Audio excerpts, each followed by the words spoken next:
Hello everyone, welcome to Vidyashree academy. I hope you are doing well. हम discuss करने वाले हैं आज 1 अप्रैल से लेकर 8 अप्रैल तक का करंट अफेयर रिवीजन। ये वीकली करंट अफेयर सीरीज़ है। अगर आपने 1 अप्रैल से 8 अप्रैल तक का करंट अफेयर नहीं देखा है तो ये सीरीज़ आपके लिए ही है। स्टार्ट करते हैं आज के थॉट से। आज का थॉट है, कामयाब होने के लिए कई बार हमें जो है उसी से शुरुआत करनी होती है, भले ही तैयारी पूरी ना हो, क्योंकि यह इंतज़ार करने से काफ़ी बेहतर होता है। कई बार हम सोचते हैं कि जब हमारे पास बिल्कुल सारी चीज़ें कंप्लीट हो जाएंगी तभी हम शुरुआत करेंगे, लेकिन आप शुरुआत करिए, धीरे धीरे क्या होगा, कारवा आगे बढ़ता जाएगा। स्टार्ट करते हैं आज के फर्स्ट क्वेश्चन से। सबसे पहले हम 6, 7 और 8 अप्रैल का करंट अफेयर रिवाइज करेंगे, उसके बाद 1 से लेकर 4 तक। फर्स्ट क्वेश्चन है, कोप इंडिया लड़ाकू प्रशिक्षण अभ्यास किन दो देशों के बीच में हुआ है? तो भारत और अमेरिका के बीच में हुआ है। याद रखिएगा, इंपॉर्टेंट क्वेश्चन है ये। कोप इंडिया जो संयुक्त अभ्यास है ये भारत और अमेरिका के बीच में हुआ है। सेकेंड क्वेश्चन है, ऑफेक 13, ये 13 है, याद रखिएगा। ऑफेक 13 जासूसी सैटेलाइट किसने लॉन्च किया है? तो दुनिया में सबसे बड़ी जासूसी एजेंसी मानी जाती है मोसाद, जो कि इजराइल की एजेंसी है। तो याद रखिएगा, ऑफेक 13 जासूसी सैटेलाइट लॉन्च किया है इजराइल के द्वारा। नेक्स्ट क्वेश्चन है कि रूस में अधिक कारोबारी मुद्रा डॉलर को प्रतिस्थापित करने वाली करेंसी कौन सी बन गई है? तो वो है चीन की करेंसी युआन। युआन जो करेंसी है वो रूस में इतना अधिक इसका यूज़ किया जा रहा है कि जो डॉलर में पहले व्यापार होता था उसको इसने क्या कर दिया है, प्रतिस्थापित कर दिया गया है। नेक्स्ट क्वेश्चन है कि इंडिया जस्टिस रिपोर्ट में जो टॉप स्टेट है वो कौन कौन से हैं? महत्वपूर्ण इंडेक्स है ये। तो टॉप जस्टिस इंडेक्स में याद रखिएगा, सबसे पहला रैंक है कर्नाटक का, सेकंड रैंक है तमिलनाडु और थर्ड रैंक है तेलंगाना। अगर इसमें पूछा जाए कि लास्ट रैंक कौन से स्टेट का आया है तो वो है उत्तर प्रदेश। तो याद रखिएगा, इंडिया जस्टिस रिपोर्ट में फर्स्ट, सेकंड, थर्ड रैंक कौन कौन से हैं। नेक्स्ट क्वेश्चन है, मिर्ची चावल को जीआई टैग कब दिया गया? तो मिर्ची नहीं है, मिर्चा चावल है। ये जो मिर्चा चावल है इसका जो आकार होता है वो जैसे काली मिर्च होती है उसकी तरह होता है, इसीलिए इसका नाम क्या रखा गया है, मिर्चा चावल रखा गया है। और ये जीआई टैग मिला है बिहार में। अब बात जीआई टैग की करते हैं, तो बहुत अधिक अभी चर्चा में रहा है जीआई टैग। जीआई टैग क्या होता है? तो जियोग्राफिकल इंडिकेटर, भौगोलिक संकेतक। जीआई टैग का जो एक्ट आया था वो कब आया था? वो आया था 1999 में, जिसको 2003 से लागू किया गया था। और 2004 में पहला जीआई टैग दिया गया था, जो कि वेस्ट बंगाल के बेस्ट जो दार्जिलिंग की जो चाय है उसको दिया गया था। तो ये आपको याद रखना है। और आपसे जीआई टैग से रिलेटेड अन्य क्वेश्चन भी पूछे जा सकते हैं कि जो इसकी टैगलाइन है वो क्या है? तो वो है अतुल्य भारत की अमूल्य निधि। ये भी याद रखिएगा, अतुल्य भारत की अमूल्य निधि जो है वो जीआई टैग की जो टैगलाइन है वो है। अब आपसे पूछा जा सकता है कि अभी अभी मध्य प्रदेश में जो 6 नए प्रोडक्ट को जीआई टैग मिला है, जिसमें बालाघाट की साड़ी है, सुंदरजा आम है जो कि रीवा का आम है, मुरैना की गजक है। तो टोटल जो एमपी में जीआई टैग का नंबर है, याद रखिएगा, वो हो गया है 19। तो इतने पॉइंट आपको जीआई टैग से याद होने चाहिए। और पर्टिकुलर कहाँ का कौन सा जीआई टैग है वो लिस्ट भी आपको याद होनी चाहिए। नेक्स्ट क्वेश्चन है कि जो कॉम्पिटिटिव कमीशन ऑफ इंडिया है, ये एक्ट कब आया था? तो 2002 में आया था। लेकिन चूंकि 2023 में इसमें संशोधन हुआ है, तो ये पूछा गया था कि पहली बार राष्ट्रपति के द्वारा इसको कब पारित किया गया? तो आंसर होगा 2003। तो ये 6 अप्रैल के कुछ महत्वपूर्ण क्वेश्चन थे। अब हम पढ़ते हैं 7 अप्रैल के कुछ महत्वपूर्ण करंट अफेयर। चूंकि ये करंट अफेयर रिवीजन सीरीज है इसलिए ये थोड़ी फास्ट है। अगर आपको स्पीड ज़्यादा लग रही है तो आप थोड़ा स्लो करके भी देख सकते हैं। 7 अप्रैल का सबसे पहले तो इम्पॉर्टेंट डे है। इम्पॉर्टेंट डे की श्रेणी में ये दिन आता है क्योंकि 7 अप्रैल को मनाया जाता है विश्व स्वास्थ्य दिवस, वर्ल्ड हेल्थ डे 7 अप्रैल को मनाया जाता है। इसको कौन मनाता है? तो इसको मनाता है WHO।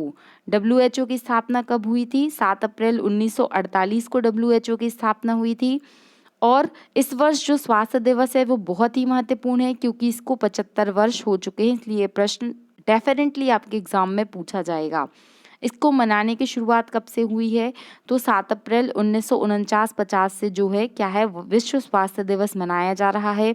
इस वर्ष की थीम क्या है? इस वर्ष की थीम है वर्ल्ड हेल्थ डे। याद रखिएगा इस वर्ष की थीम क्या है? World health day. तो ये भी आपसे पूछा जा सकता है। नेक्स्ट क्वेश्चन की बात करते हैं कि वित्त वर्ष 2023 में सर्वाधिक जीआई टैग किस राज्य को प्राप्त हुए हैं? तो आंसर होगा केरल। केरल को सर्वाधिक जीआई टैग वित्त वर्ष 2023 में प्राप्त हुए हैं। नेक्स्ट क्वेश्चन है कि मैरीविलोन क्रिकेट क्लब ने किस भारतीय क्रिकेटर को आजीवन मानद की सदस्यता प्राप्त की है? तो 5 ऐसे क्रिकेटर हैं जिनको क्या मिली है, जो मैरीलीवोन क्रिकेट क्लब है उसकी मान्यता प्राप्त हुई है। ये 5 भारतीय खिलाड़ी कौन है? तो फर्स्ट नाम है MS धोनी, महेंद्र सिंह धोनी, युवराज सिंह, मिताली राज, झूलन गोस्वामी और सुरेश रैना। ये 5 खिलाड़ी के नाम आपको याद रखने हैं। इनको जो मैरीलीवोन क्रिकेट क्लब है उसकी सदस्यता प्राप्त हो चुकी है। टोटल पूरे वर्ल्ड में बात करते हैं तो टोटल कुल मिला के 19 ऐसे क्रिकेटर हैं जिनको इसकी सदस्यता प्राप्त है। नेक्स्ट क्वेश्चन है कि हाल ही में भारत किस संघ का, यहाँ पर संघ होगा, संघ का सदस्य बना है? तो यहाँ पर आंसर होगा जो संयुक्त राष्ट्र सांख्यिकी आयोग है उसका भारत सदस्य के रूप में चुना गया है। इसमें कुल देश कितने हैं? तो कुल देशों की संख्या है 24। नेक्स्ट क्वेश्चन है कि स्काई रूट एयरोस्पेस ने 3D प्रिंटेड क्रायोजेनिक इंजन का जो प्रशिक्षण किया है वो किस नाम से किया है? तो ये स्काई रूट जो है ये भारत की ही कंपनी है और 3D प्रिंटेड क्रायोजेनिक इंजन का जो नाम है वो है धवन 2। क्रायोजेनिक टेक्निक क्या होती है? अगर आपको पता है तो आप कमेंट बॉक्स में लिखकर बता सकते हैं। नेक्स्ट क्वेश्चन है कि राष्ट्रीय विद्युत योजना का मसौदा किस अवधि के लिए जारी किया गया है? तो 2022-23 के लिए राष्ट्रीय विद्युत योजना का मसौदा जारी किया गया है।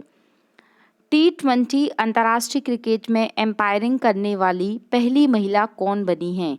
ये नाम याद रखिएगा, इस तरीके से स्पोर्ट्स में ये क्वेश्चन पूछा जा सकता है। आंसर होगा न्यूजीलैंड की महिला है किम कॉटन। किम कॉटन जो है वो T20 अंतर्राष्ट्रीय क्रिकेट में एम्पायरिंग करने वाली पहली महिला बन चुकी हैं। और अगर वनडे की बात की जाए, वनडे और टेस्ट में एम्पायरिंग करने वाली पहली महिला कौन है? तो याद रखिएगा ये नाम क्लेयर पेलिसैक। ये दोनों नाम आपको याद होने चाहिए। गांधी सियासत और संप्रदाय पुस्तक के लेखक कौन है? तो ये हैं पीयूष बाबेले। तो बाबेले से हम बबाल याद कर सकते हैं। इनकी बुक में कुछ विवादित ऐसे बयान मिले हैं जो कि काफ़ी चर्चा में रहे हैं और ये विवादास्पद रही है गांधी सियासत और संप्रदाय पुस्तक। नेक्स्ट क्वेश्चन है कि नाडा ने सकारात्मक पॉजिटिव टेस्ट आया है, उसके कारण किस खिलाड़ी को 4 साल के लिए प्रतिबंधित कर दिया है? नाडा ये नेशनल एंटी डोपिंग एजेंसी है जिसने मणिपुर की संजिता चानू को 4 साल के लिए प्रतिबंधित कर दिया है। संजिता चानू ने कॉमनवेल्थ में ये 2 गोल्ड मेडल लेकर आई हैं, इसलिए भारत के लिए काफ़ी दुखद खबर है क्योंकि हो सकता है कि आगे आने वाले गेम्स में ये बहुत अच्छा परफॉर्म कर पाती। अब हम डिस्कस करते हैं 8 अप्रैल का करंट अफेयर। हाल ही में यूरोपीय फुटबॉल संघ का अध्यक्ष किसे बनाया गया है? तो आंसर होगा अलेक्जेंडर सैफरिन। आपको ये पता होना चाहिए कि चलिए ये तो याद हो गया आपको कि यूरोपियन फुटबॉल संघ का अध्यक्ष बनाया है अलेक्जेंडर सैफरिन। अलेक्जेंडर आते ही आपको क्लिक होना चाहिए कि अलेक्जेंडर के और क्या क्या स्टैटिक फैक्ट बन सकते हैं। जो कैबिनेट मिशन में 3 मेंबर थे जिसे आप याद कर सकते हैं कैप के द्वारा। तो कैप से क्या क्या होगा? क्रिप्स होगा, पैथिक लॉरेंस होगा और ए फॉर क्या होगा? अलेक्जेंडर होगा। और जो आर्कोलॉजिकल सर्वे ऑफ इंडिया है जिसकी स्थापना 1861 में की गई थी, उसके जो अध्यक्ष थे मतलब उसकी स्थापना किसने की थी? तो अलेक्जेंडर कैनिंघम के द्वारा इसकी स्थापना की गई थी। तो ये भी आपको अलेक्जेंडर से याद रखना है। अब बात कर लेते हैं फीफा की। तो FIFA player of the year, most important question है ये बन चुके हैं लियोनेल मेसी। एडीबी ने भारत की आर्थिक वृद्धि दर 2023-24 के लिए कितना अनुमान लगाया है? एडीबी एशियन डेवलपमेंट बैंक ने बोला है कि 2023-24 तक जो भारत की ग्रोथ रेट होगी वो होगी 6.4%। आपको कमेंट बॉक्स में लिखकर बताना है कि वर्ल्ड बैंक ने जो ग्रोथ रेट का अनुमान लगाया है वो कितना % है। अब बात करते हैं हम अगर एनडीबी की, तो नेशनल डेवलपमेंट जो बैंक है उसका नया सदस्य बन चुका है मिस्र। एडीबी का हेडक्वार्टर कहाँ पर है, तो ये है मनीला में स्थित। इसके उपाध्यक्ष है अशोक लवासा और इसमें देशों की संख्या है 68, इसके मेंबर सदस्य हैं। अब आपसे एक क्वेश्चन पूछा जा सकता है, चूंकि ये यूपीएससी पूछ चुका है कि एशियन डेवलपमेंट, नाम तो एशियन डेवलपमेंट है, लेकिन क्या केवल इसमें एशिया के सदस्य हैं, तो ऐसा नहीं है, इसमें एशिया के अलावा अन्य जो कॉन्टिनेंट है उसके भी सदस्य हैं। नेक्स्ट क्वेश्चन है कि एप्पल ने किस भारतीय शहर को अपना पहला रिटेल स्टोर सेंटर खोलने की घोषणा कर दी है। चूँकि एप्पल क्या बनाता है, आईफोन बनाता है और आईफोन की मांग जो है 68% बढ़ चुकी है, तो अब आपको ऐसा आईफोन खरीदने मिल सकता है जिसमें लिखा होगा मेड इन इंडिया, क्योंकि उसका रिटेल स्टोर खुलने वाला है मुंबई में। नेक्स्ट क्वेश्चन है कि फीफा की नवीनतम रैंकिंग में फुटबॉल टीम में भारत का कौन सा स्थान आया है। मोस्ट इम्पॉर्टेंट क्वेश्चन है। एमपी पटवारी एग्जाम में 2022 की ये रैंकिंग पूछी गई थी और अब ये 2023 की रैंकिंग आ चुकी है। तो याद रखिएगा, फीफा रैंकिंग में इस वर्ष जो भारत का स्थान है वो है 101। अगर आपसे पूछा जाए कि इसमें टॉप किसने किया है, तो टॉप किया है अर्जेंटीना ने। और अर्जेंटीना ने ही क्यों टॉप किया है, क्योंकि जो फीफा वर्ल्ड कप है वो अर्जेंटीना ने जीता था, जिसका आयोजन कतर में किया गया था। फीफा वर्ल्ड कप अर्जेंटीना ने किस देश को हराकर जीता था, ये आप मुझे कमेंट बॉक्स में लिखकर बताएंगे।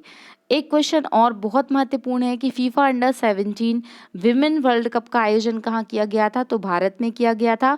और ये किसने जीता था, तो ये जीता था स्पेन ने। ये किसको हरा के जीता था, ये भी आप कमेंट बॉक्स में लिखकर बता सकते हैं।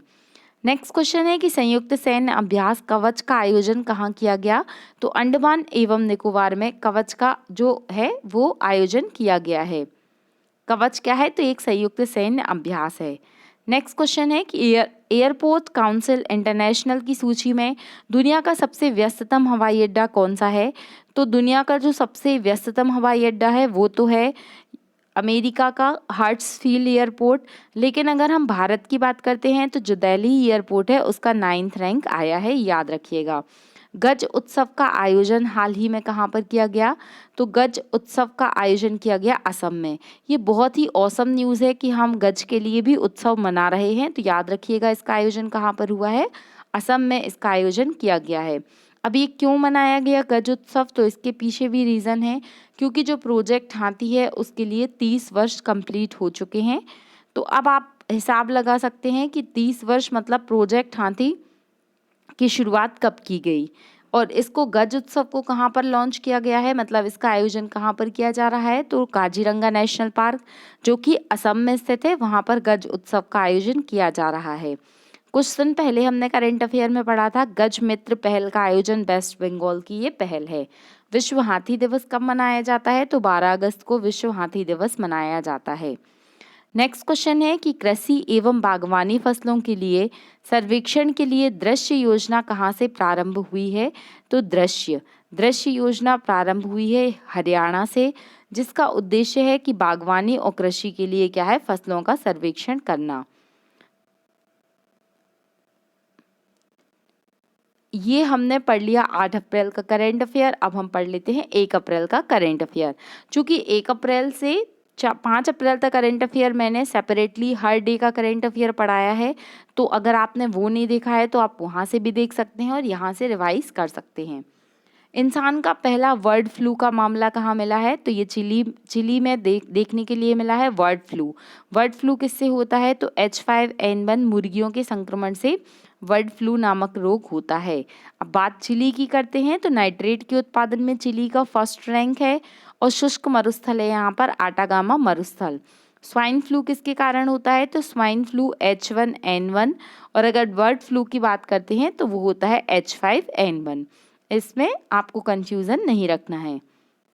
नेक्स्ट क्वेश्चन है कि सूर्य से 33 बिलियन गुना बड़े विशाल ब्लैक होल की खोज किसने की, तो ब्रिटेन और जर्मनी के संयुक्त सहयोग के द्वारा सूर्य से 33 बिलियन गुना बड़ा विशाल ब्लैक होल की खोज हुई है। किस भारतीय उत्पाद को यूरोपियन यूनियन के द्वारा जीआई टैग दिया गया? मोस्ट इंपॉर्टेंट क्वेश्चन, आंसर होगा कांगड़ा चाय। और भारत ने इसको कब जीआई टैग दिया था? तो आंसर होगा 2005। कुछ अन्य जीआई टैग जैसे सुंदरजा आम रीवा का है, गजक मुरैना की है, दुबा राजा चावल छत्तीसगढ़ का है। जीआई टैग एक्ट 1999 में आया था और 10 वर्ष के लिए जीआई टैग दिया जाता है। झील विकास कार्यक्रम की शुरुआत कहाँ से हुई है? आंसर होगा तेलंगाना। नेक्स्ट क्वेश्चन की बात करते हैं कि न्यू इंडिया लिटरेसी प्रोग्राम किस अवधि के लिए प्रारंभ किया गया?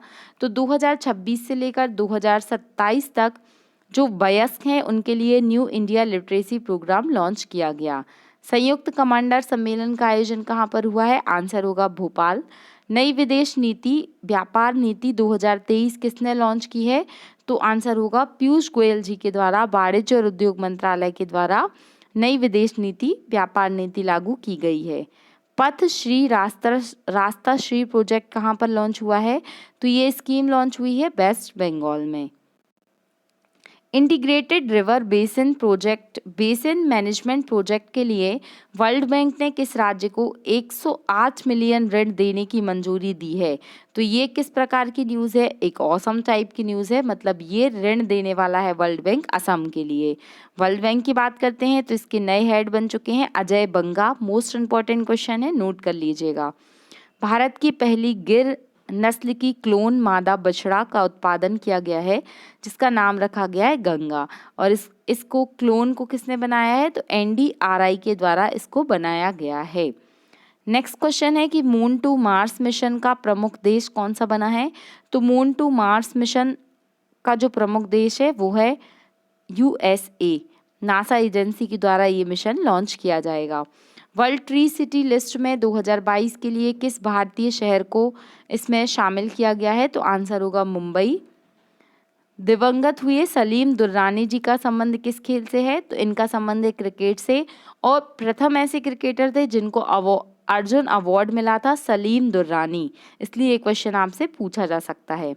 3 अप्रैल का करंट अफेयर रिवाइज करते हैं। नाटो का 31वां सदस्य कौन सा बन चुका है? तो वो है फिनलैंड। मोस्ट इंपॉर्टेंट है, याद रखिएगा। नाटो का फुल फॉर्म क्या है? North Atlantic Treaty Organization. NATO की स्थापना 1949 में हुई थी। इसका हेडक्वार्टर ब्रुसेल्स बेल्जियम में स्थित है। और फिनलैंड को क्या कहा जाता है? फिनलैंड को झीलों का देश कहा जाता है। चैट जीपीटी पर प्रतिबंध लगाने वाला पहला देश कौन सा बन गया है? आंसर है इटली। और इसी देश ने इंग्लिश लैंग्वेज पर भी काफ़ी प्रतिबंध लगाया है। WHO ने किन 2 देशों को मलेरिया मुक्त घोषित किया है? तो आंसर होगा अजरबैजान और तजाकिस्तान। ये दोनों नाम याद रखिएगा। मलेरिया किसके द्वारा होता है? तो मलेरिया का वाहक है प्रोटोजोआ। 10वां स्लीनेक्स एक्सरसाइज जो है वो किन किन देशों के बीच में हुई है? तो भारत और श्रीलंका के बीच में स्लीनेक्स एक्सरसाइज होती है। घातक प्लांट फंगस का इन्फेक्शन कहाँ देखने मिला है? फर्स्ट ऐसा केस आया है कोलकाता में। CCTNS रैंकिंग में फर्स्ट रैंक किसका है? तो वो है हरियाणा का। What is the full form of CCTNS? इसका फुल फॉर्म होता है crime and criminal tracking network system. Miami open 2023 की एकल महिला विजेता हैं पेट्रो क्विटोवा। ये नाम भी याद रखिएगा। कुछ और क्वेश्चंस हैं जैसे कि अमेरिका ने किस देश की नौसेना के साथ पनडुब्बी रोधी अभ्यास किया है? तो ये किया है साउथ कोरिया के साथ में। अंतरिक्ष कंपनी इन स्पेस ने स्टार्टअप के लिए अंतरिक्ष डिज़ाइन प्रयोगशाला का उद्घाटन कहाँ पर किया गया है? आंसर होगा अहमदाबाद। एयरटेल ने किस बैंक के साथ व्हाट्सएप बैंकिंग की सुविधा प्रारंभ की है? आंसर होगा पेटीएम के द्वारा। व्हाट्सएप बैंकिंग की सुविधा एयरटेल के द्वारा लॉन्च की गई है। पटना को मिलने वाली है मेट्रो परियोजना की सौगात। तो कौन सी ऐसी संस्था है जो आर्थिक रूप से इसके लिए मदद करने वाली है? तो वो है जापान इंटरनेशनल सहयोग एजेंसी, जो कि 5509 करोड़ रुपए देगी। हाल ही में स्कूल चले हम अभियान पुनः प्रारंभ किया गया 1 अप्रैल 2023 से। आंसर होगा यूपी। 4 अप्रैल का करंट अफेयर देखते हैं कि ग्लोबल वार्मिंग में राष्ट्रीय योगदान की ग्लोबल सूची में सबसे अधिक जो शीर्ष स्थान पर है वो है अमेरिका, उसके बाद चाइना, फिर रूस, फिर ब्राज़ील और फिर भारत। ये पांचों नाम याद रखिएगा कि ग्लोबल वार्मिंग में राष्ट्रीय रूप से अगर हम देखें तो कौन कितना अधिक पोल्यूशन करता है, तो अमेरिका, चीन, रूस, ब्राज़ील और फिर पांचवा रैंक है भारत। ग्लोबल वार्मिंग वाली गैसें कौन कौन सी हैं, तो CO2, CH4 और N2O। ग्रीन हाउस गैसेस को कम करने के लिए कौन सा प्रोटोकॉल आया था, तो ये आया था क्योटो प्रोटोकॉल। ट्रांस पैसिफिक भागीदारी समझौता में शामिल होने वाला देश कौन सा बन चुका है, तो आंसर होगा ब्रिटेन। नेक्स्ट क्वेश्चन है कि इसरो ने पुनः प्रयोज्य लॉन्च वाहन स्वायत्त लैंडिंग मिशन RLV-LEX का सफलतापूर्वक लॉन्च किया है। ये कहाँ से लॉन्च हुआ है, तो ये कर्नाटका से लॉन्च हुआ है। MF हाइड्रा दुनिया की तरल हाइड्रोजन संचालित नौका प्रारंभ की गई है, जो कहाँ से प्रारंभ हुई है, आंसर होगा नॉर्वे से। ह्यू एंड क्राई नोटिस कहाँ जारी किया गया है, तो ये जारी किया गया है पंजाब में। अमृतपाल केस बहुत अधिक चर्चा में है अभी। खालिस्तान की मांग करने वाले अमृतपाल केस के तहत जो है खोजबीन कर रही है पंजाब की पुलिस, इसीलिए ह्यू एंड क्राई नोटिस जारी किया गया है। इसका मतलब होता है कि अगर आपको कोई व्यक्ति मिलता है जिस पर आपको थोड़ा बहुत शक हो रहा है तो आप चिल्लाकर बता सकते हैं। बसौली चित्रकला को हाल ही में GI टैग मिला है, तो ये कहाँ का है फेमस, तो ये है जम्मू कश्मीर का। महावीर स्वामी जी का जन्म कल्याण कब मनाया गया, तो चैत्र शुक्ल त्रयोदशी 4 अप्रैल को कुंडलगिरी में जन्म हुआ था महावीर स्वामी का। जैन धर्म के 24वें तीर्थंकर जिन्होंने जियो और जीने दो, अहिंसा परमो धर्मा जैसे अनेक प्रकार के संदेश दिए, उनका जन्म कल्याणक 4 अप्रैल को मनाया गया। मैड्रिड स्पेन मास्टर टूर्नामेंट की उपविजेता कौन बनी है, तो उपविजेता बनी है PV सिंधु और विजेता है इंडोनेशिया की मारिस्का। तो ये हमने पूरा 1 अप्रैल से लेकर 8 अप्रैल तक का करंट अफेयर रिवाइज किया है। आप इसके सेपरेट वीडियो देखना चाहते हैं तो वो भी आपको प्लेलिस्ट में वीडियो मिल जाएंगे, तो आप वहाँ से भी देख सकते हैं। अगर आपको मेरा प्रयास अच्छा लग रहा है तो आपको इस वीडियो को अपने दोस्तों तक शेयर करना है। अगर आप पहली बार वीडियो विजिट कर रहे हैं तो आपको चैनल को सब्सक्राइब करना है। और अगर आपको ये वीडियो अच्छा लगा है तो जो भी आपका फीडबैक है वो कमेंट बॉक्स में देना है। वीडियो अच्छा लगे तो आप लाइक भी कर सकते हैं, ये आपकी मर्जी है। Thank you so much. पढ़ते रहिए, खुश रहिए। जय हिंद, जय भारत।